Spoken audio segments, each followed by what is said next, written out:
رب العزال خالق کائنات رب ذوالجلال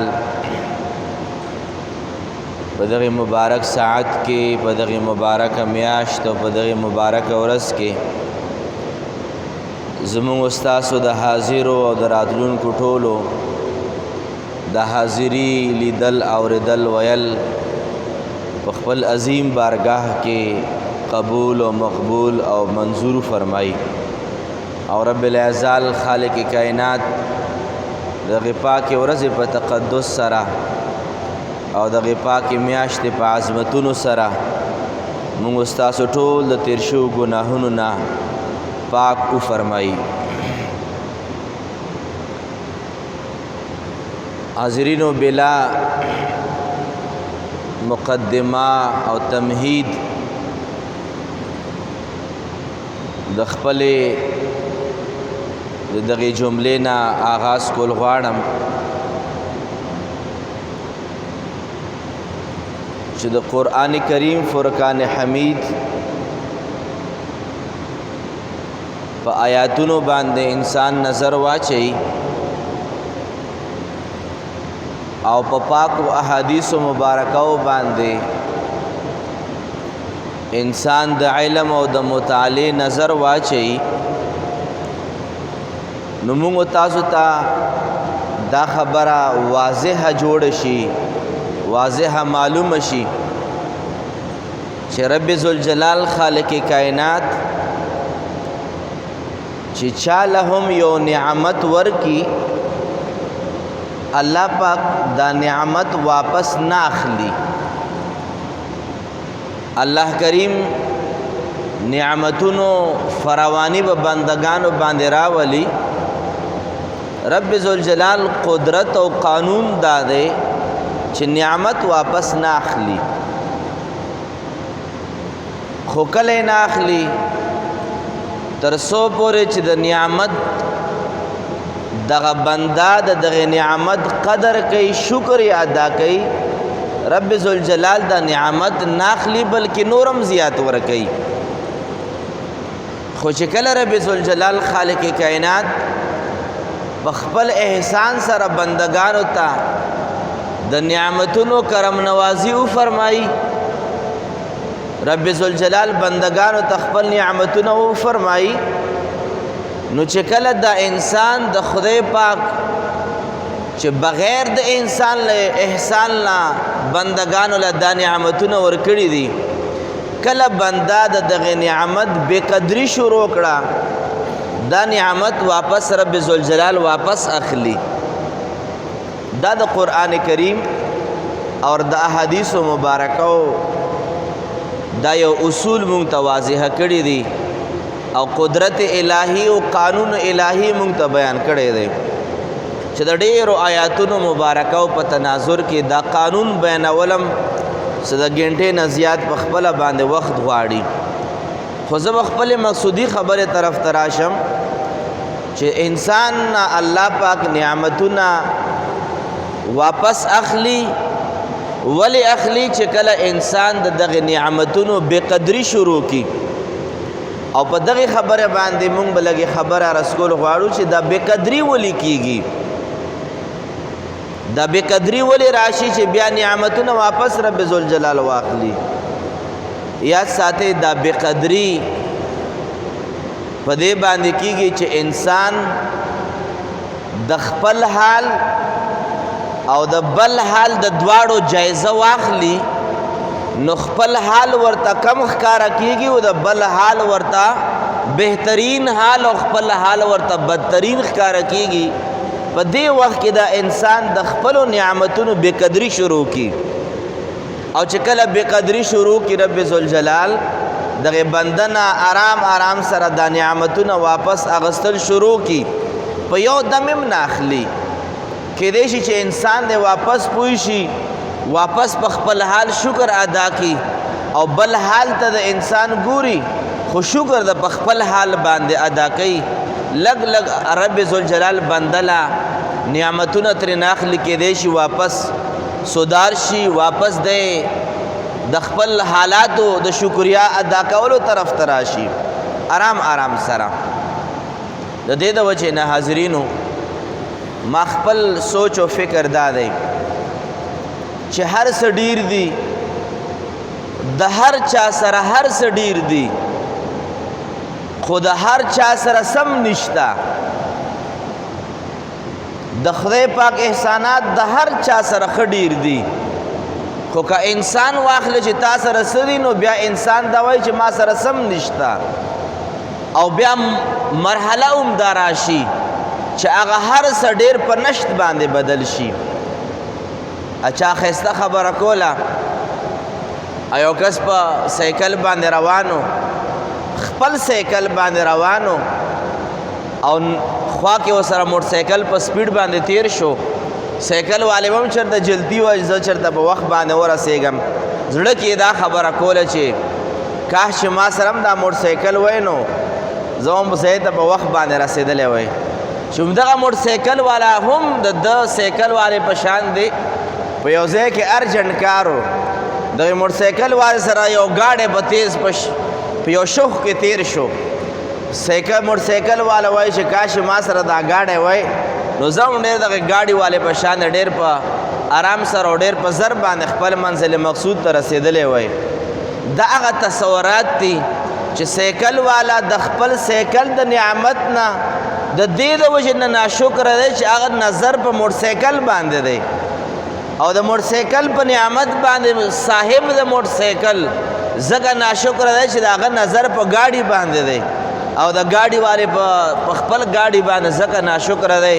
چې هغه په وي ایټ او په پراډو په دې باندې نظر ساتي نو دغه حال باندې چې انسان کله په خپل حال باندې چې څنګه هم وي هغه ادنا وي هغه اعلی وي هغه ښه وي هغه متوسط وي خو په خپل حال باندې چې کله انسان ناشکره شي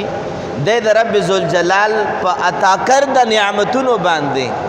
دی بېقدري شروع کړي او چې کله بېقدري شروع کړي رب ذوالجلال آرام آرام سره انسان نه دغه نعمت اوچتوي او دغه نعمت ترېنه اخلي ځکه علما لیکي یو صاحب محمد بن واسع رحمه الله تعالی چې هغه په لاس باندې داسې یو غټه شنج او یو غټه دانه راختلې وه او چې دا لاس یې بلکل وله شین کړی و عبدالعزیز رحمت الله علیه دا د هغه هم عصر د واسع محمد بن واسع دا یو خپله یو لوی عالم دین او فقیه تیر شوی دی نو عبدالعزیز رحمت الله علیه فرمایي چې زه کله څو ورځې بعد د خپل ملګري دغه عالم او دغه صاحب سره میلاو شوم نو چې ما یې هغه لاس وکتو په لاس باندې غټه شنجه وه غټه دانه راختلې وه او دا لاس یې وله وینو د زو نه ډک کړی و دا لاس یې وله تور کړی و چې کله چې ما د هغه دانې ته وکتل عبدالعزیز سے فرمایي چې ما یې دانې ته وکتل نو ډېر زیات زړه مې بد شو خو چې بیا ما ته احساس و چې په دغې دانې بدله څومره درد ورکړی څومره تکلیف ورکړی وي انسان په هغې وخت کې تبې نیولی وي ټمپریچر یې وي مخ باندې مرجاوی شاندې وي چې ما چې مخ ته وکتل نو ډېر صحیح سلامت روښانه مخ یې و څه داسې اثرات نه وو په چې ګویا زه په تکلیف کې یم ما باندې غټه شنج او غټه دانه نه لاس یې رانه نیولی دی بدن کې مې ټول دردونه دي چې په مخ باندې ما دا اثرات ونه لیدل عبدالعزیز رحمت الله علیه فرمایي چې محمد بن واسع چې کله د ما دغه لاس ته وکتل او بیا مخ ته کتلې زه پوه شوم په عبدالعزیز باندې چې ما باره کې څه تصور ساتي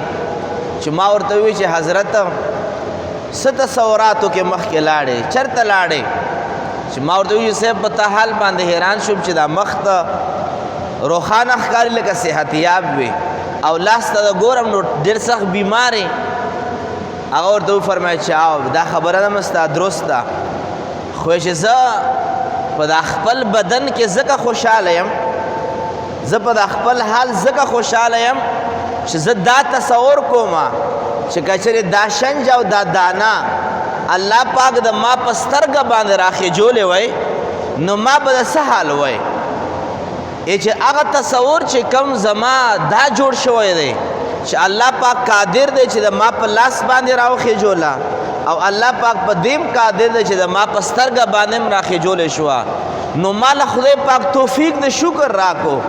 او شکر مداوي چې رب کریمه ته هغه ذات دی چې دا دانه تا په لاس هم راخېجولی شوه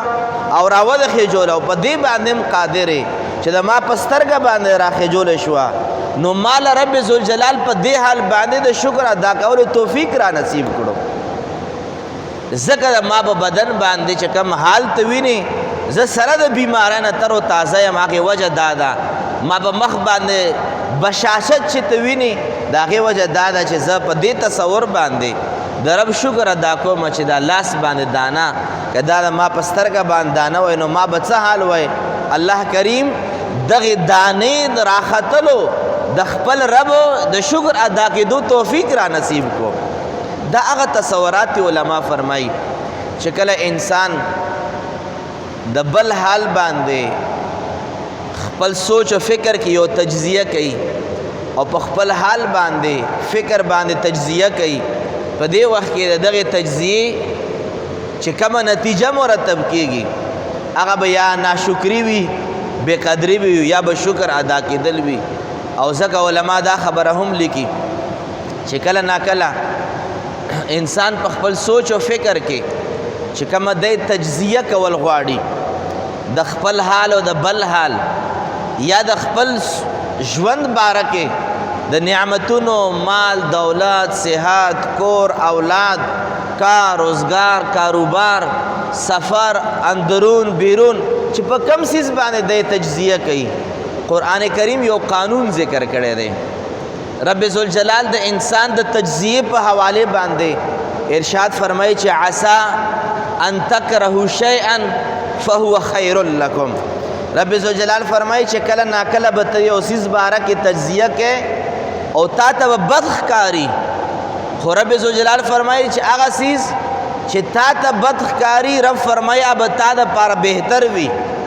وعسى ان تحبوا شيئا فهو شر لكم او ډیر کرته رب ذوالجلال فرمایي چې یو څیز به ته ځان دپاره بهتر ګڼې بچو دپاره بهتر ګڼې اولاد دپاره بهتر ګڼې خپل مستقبل دپاره بهتر ګڼې د ژوند آینده ارادو دپاره بهتر ګڼې د خپل منصوبې دپاره به ته بهتر ګڼې رب ذوالجلال فرمایي ډیر دا څیزونه چې ته بهتر ګڼې خو هغې کې د ستا دپاره شر پروت وي او بیا رب ذوالجلال فرمایي چې دا فرق ولې دی چې تا ته ښکاري خیر شر پکې پروت دی تا ته ښکاري شر خیر پکې پروت دی رب ذوالجلال قرآن کریم د دې آیات په آخري برخه کې فرمایي والله یعلم وانتم لا تعلمون الله پوهیږي او تاسو نه پوهیږئ تاسو په ظاهر باندې فیصله کوئ رب ذوالجلال د دغه یو کار په اختتام او رب ذوالجلال د دغه کار په انتها باندې با خبره دی ظاهر باندې خوي په باطن کې به بد وي په ظاهر باندې به بد ښکاري په باطن کې به ښه وي ځکه رب ذوالجلال د انسان د تجزیه په حواله سره چې انسان کله د یو څیز باره کې تجزیه کوي فیصله کوي هیڅ کله هم داسې نشي کېدی او ځکه وایي چې هر پړه کېدونکی څیز دا د سونې نه نه وي جوړ هر پړه کېدونکی څیز دا د سونې نه نه وي جوړ ډېر پړه کېدونکي آرټیفیشل څیزونه وي چې چېرته دوکه نشي قرآن هم دغه فیصله فرمایلې ده چې کله د ځان باره کې بچو باره کې مستقبل باره کې ته کله هم یو فیصله کول غواړې تا ته به ډېر کرته بعض څیزونه ښه ښکاري یو کس به وي هغه به ډېر په دې حال باندې تا ته ښه ښکاري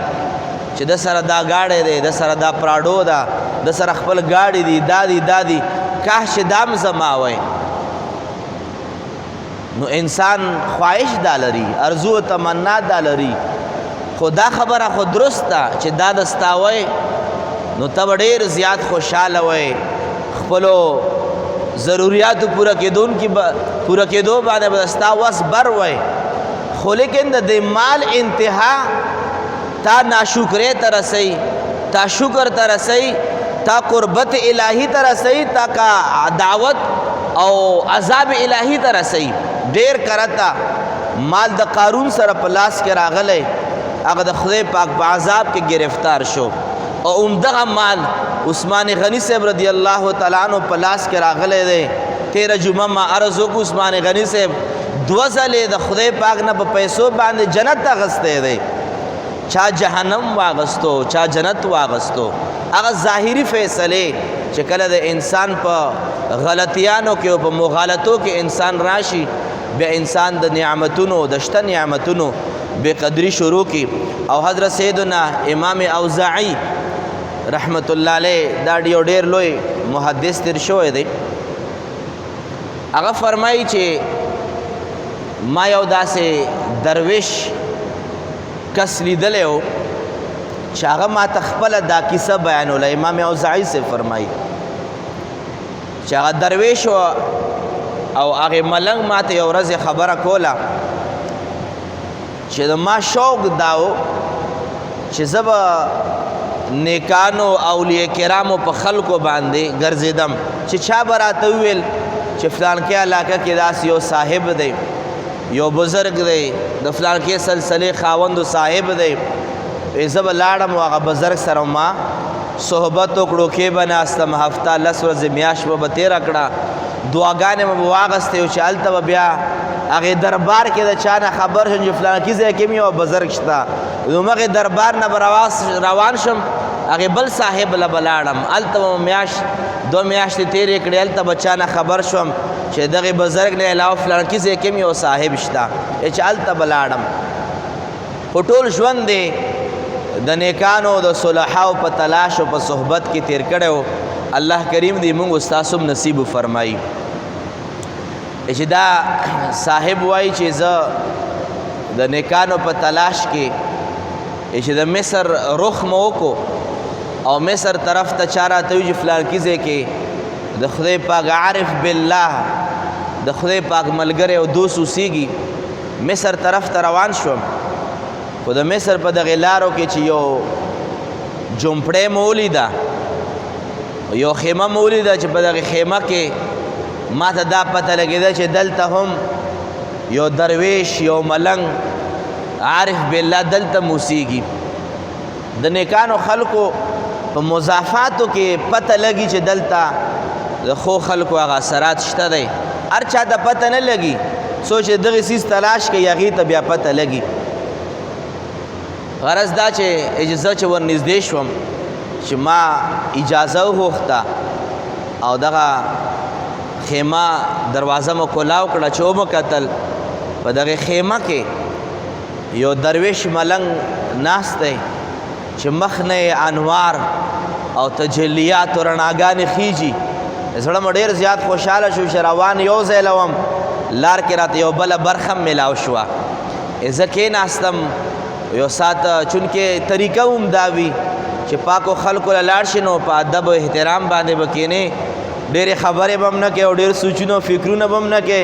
بس څه ویني هغه نوټ کوه او چې څه اورې هغه ځان سره دې ځای نه وړه زه کېناستم او په دغې ناسته کې چې ما دا کس باندې نظر واچولو نو چې کله مو وکتل نو د جزام یو بیماري ده جزام بیماری هم والی په لاس باندې هم شل دی او په خپو باندې هم شل دی چې ما وکتل نو زه ډېر دغې په حال باندې ډېر زیات زما سوچ و فکر او تصورات شروع شول خو چې دغه صاحب چې کله الفاظ ویل نو دا دعا یې کوله چې رب کریمه ما باندې څومره مهربانه یې ما باندې څومره مهربانه یې رب کریمه ستا لاک لاک او بے انتها شکر رب کریمه چې په ما باندې څومره مهربانه یې دغه صاحب وایي چې زه په نور حیرت کې مخکې لاړم چې ما وی چې دا صاحب په خپو باندې شل په لاسونو شل جزام بیماری والی هغه یو ډډې ته د کلي نه بهر په یو ډډه په صحرا کې په یو خیمه کې پروت او دی داسې په ډکه خوله باندې د خدای پاک شکر او حمد بیانوي چې ما ورته عرض وکړو چې دا کم شکر او حمد کلمات وایي دا تا ته چا ښودلي که خدای پاک درته الهام کړی دی ورته وی فرمایل چې دا رب ذوالجلال ما ته دا خبرې ښودلي دي او بیا چې ما ورته عرض وکړو چې حضرت په دا کم حال کې چې پروت په دغه حال باندې که یو بل انسان پروت وی پته نه چې د هغه په خوله باندې به څومره شکایات وی د هغه په مخ باندې به څومره افسردګي وی د هغه په سوچ او په فکر کې به څومره ګیلې پرتې وی د هغه په ظاهري حال باندې به څومره غمونه پراته وی او تاسو بیا هم په دغه ډکه خوله باندې شکر ادا کوئ ورته وی فرمایل دغه صاحب دې ته عرفا ویلی شي دې ته خدای پاک ملګري او دوستان ویلی شي ورته وی فرمایل چې زه به شکر ولې نه ادا کوم چې رب ذوالجلال ماله یو داسې نعمت راکړی چې ډېر بندګان د دغې نعمت نه محرومه دي او هغه نعمت ماله خدای پاک دا راکړی چې د ما په سینه کې د خدای پاک په ذات باندې او د نبی پاک مبارک په ذات باندې ایمان پروت دی او دا ماله داسې یو نعمت رب راکړی چې د ځمکې په سر باندې ډېر نعمتونه ورسره شته خو چې کم اصل نعمت دی هغه د ډېرو کافرانو سره نشته سترګې شته لاسونه او خپې شته مال او دولت شته حال بهترین حال شته خو لیکن د هغې نعمتونو نه باندې نعمت دا دی چې هغه غیر مسلمه دی ما سره د ایمان نعمت او دولت موجود دی او بیا ورته وفرمایي چې حضرت خدای پاک په دیم قادر دی چې د اسمان نه اور راکوز کیو ما اوس وځئ خدای پاک په دین قادر دی چې دا غرونو په دغه کاڼو کې ما هلاک تباہ او برباد کی خدای پاک په دین قادر دی چې دا اوبه را باندې راوچتې کی تباہ او برباد شم خدای پاک په دین قادر دی چې دا ځمکه راته کولاو کی په ځمکه کې مدنه نه کی رب ذوالجلال په هر څیز باندې قادر دی خو چې بیا هم راته څه نه وایي دې نه لویه شکریا چېرته پرته ده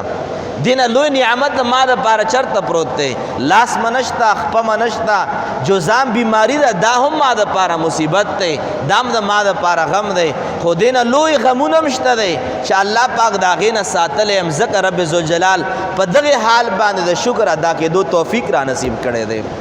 ځکه غرض دا دی علما فرمایي چې د انسان نه رب ذوالجلال دا نعمتونه واپس په هغه حال کې اخلي چې کله انسان د خدای پاک د نعمتونو بېقدري شروع کی او زه به دا ووایم چې نن سبا وخت کې که چېرې مونږ تجزیه واخلو د صحت نعمتونه ورځ په ورځ باندې کمیږي پرون شپې ما چا سره خبره کوله او هغه څه بیمارو نو ما ورته دا خبره وکړه مخکې به د بیمارۍ د عمر مطابق به راتلې چې فلانکی دی د شپېتو شو زړه بیماري هم ورته راغله او پنځو شپېتو شو اوس ورسره بلډ پریشر هم راغی نو په دې عمرونو کې بیماریانې راتلې اوس که سوچو کې په دا ناستو په سوونو په دغې زرګونو کسانو کې زه وایم چې دغې ماشومان نه واخله تر مشرانو پورې داسې کس به نه وي چې د هغه په بدن کې بیماري نه وي ولې بیماریانې راغلې صحت ولې لاړو د صحت نعمت ورځ په ورځ باندې د خلکو نه ولې اوچتېږي ځکه چې د صحت قدر نشته د صحت بقدري روانه ده صحت چرته استعمالول پکار دي هغه استعمال هغې ځای کې نه کېږي په هغو ځایونو کې کېږي چې په کومو ځایونو کې الله او د الله رسول په هغې باندې خفه کېږي صحت بقدري راغله رب ذوالجلال بیماري راوسته هر چا به دا خبره کوله چې مخکې به هم 2 روپۍ به جیب کې وې بادشاهانو غوندې به ګرځېدو اوس لکونه روپۍ را سره دي زړه هم خفه دی ولې د هغې پیسو د هغې مال بېقدري راغله او بېقدري دا نه چې یو کس پیسې را واخلي ویش کوي بېقدري همدا ده چې پیسې د الله پاک په نافرمانیانو کې لګېدل شروع شول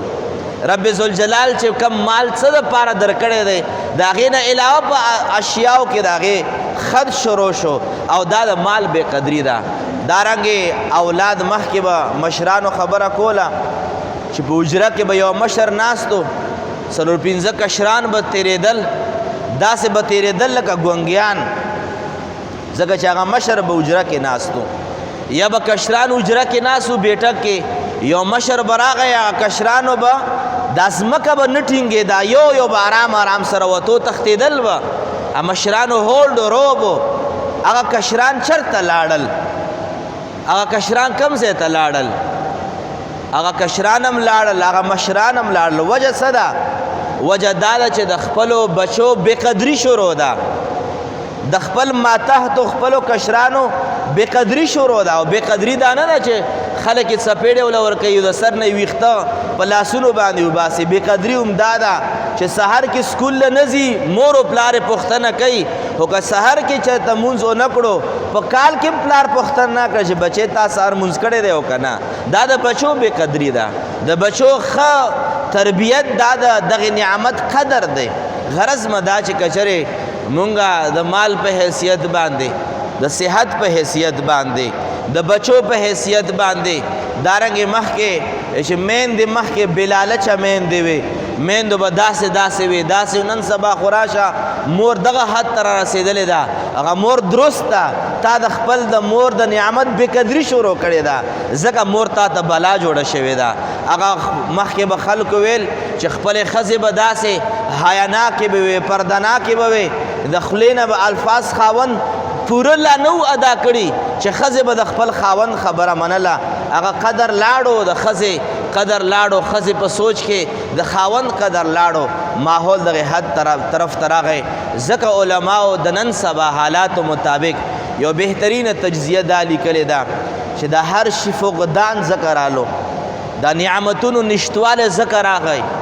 بېسکوني په کور او په قلب او په ذهن باندې ځکه خوره شوه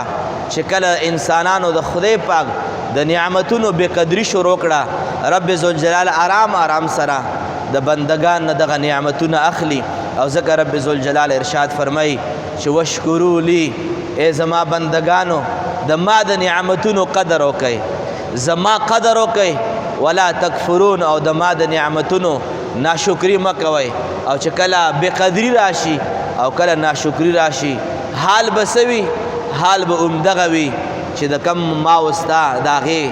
د سوري لاندې روان یو تېرېږو. که سیاسي حالات دي، که ملکي حالات دي، که علاقې حالات دي، که کورني حالات دي، کم تنازل سره روان دي، دا صرف او صرف د هغې وجوهاتو نه یو غټه وجه دا ده چې موږ د نعمتونو بېقدري ده. او دا کمې خبرې ما بیان کړې، دا خبرې زړه ته کوزول پکار دي، دا خبرې زړه کې کېناستل پکار دي چې هسې نه چې رب ذوالجلال د دغې اشیاو بېقدري نوره زیاته نه شي. العیاذ بالله ثم العیاذ بالله، هسې نه چې هغه ورځ را نه شي چې العیاذ بالله موږ نه د ایمان بېقدري چېرته ونه شي، هسې نه چې د اسلام بېقدري چېرته ونه شي. نعمتونه خو اونچ نیچ په ژوند کې راځي، خو یاد ساتئ که د اسلام او د ایمان بېقدري راغله، والعیاذ بالله ثم العیاذ بالله، ایمان خراب شو یا اسلام خراب شو، د دواړو جهانو هلاکت دی، د دواړو جهانو بربادي ده. قرآن کریم فرقان حمید د مختلفو آیاتونو او د احادیثو مبارکو په تناظر کې مونږ عمدې نتیجې باندې رسیدی شو چې کامیاب دی هغه خلک چې په خپل حال باندې شکر ادا کړو